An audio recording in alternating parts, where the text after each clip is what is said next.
Hi everybody. So today's topic is going to be everyone has a backstory. By the time I'm done with this video speech, I hope that it shows you why I've led most of my life on the defensive rather than giving someone a chance. So, growing up in the lovely city of Lynn, Massachusetts, I was lucky enough to grow up in a very, very poor part of Massachusetts. And we had a lot of gangs, we had a lot of violence, there was a lot of crime in the city. So trying to avoid that was a daily chore for me. Luckily I had, a couple really good friends that we just stuck together and made it through that horrible city. One of the stories that sticks with me, that really resonates why I've built a hard shell around me and I've stayed on the defensive mostly, is because of this story, along with a lot more that I could tell you, some not as appropriate on camera as I'm sure the professor would care for. Getting back to it, the story is one of my older brother's friends that you can say we trusted led me to a park one day under the assumption that my older brother was in trouble.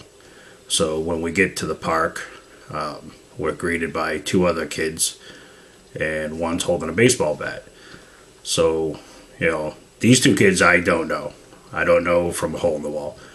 So now I'm confused and wondering where my brother is. And these kids are telling me, oh, he ran up the stairs, he went up into this street and that street, and we can't find him, and there was someone chasing him. So these three kids led me to believe that my brother was in trouble, and they knew where he was. So I followed these kids around the neighborhood, and we get probably 2 blocks from the park, and next thing you know, I feel a crack right against the back of my head. And one of the kids hit me with a baseball bat. The other two decided to jump in, including my brother's friend, and continued to beat me and take my hat, my jacket, and I believe they took my boots as well. So that right there kind of made me think, you think you can trust somebody, but you never know. And that built up a very hard shell around me. And that continued on with me throughout, my childhood and my teen years and well into my adult years as well. Now I'm a happily married man. I'm going to school. I have 2 great jobs right now, and life is good. So I try not to stay on the defensive as much as I did, and that's really hard when you grow up in poverty and in a very bad city like I did. And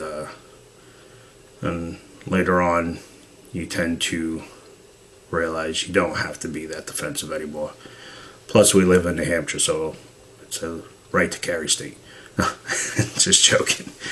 So, in conclusion to my video, I do believe that what you've gone through in life will set forth how you perceive different situations and how you react to different situations and emotions. And growing up like that, there was one emotion, and it was defense. So that's my story, and I'm sticking to it. So I hope you guys enjoyed the video, and I hope I get a good grade. Thanks, guys. Bye.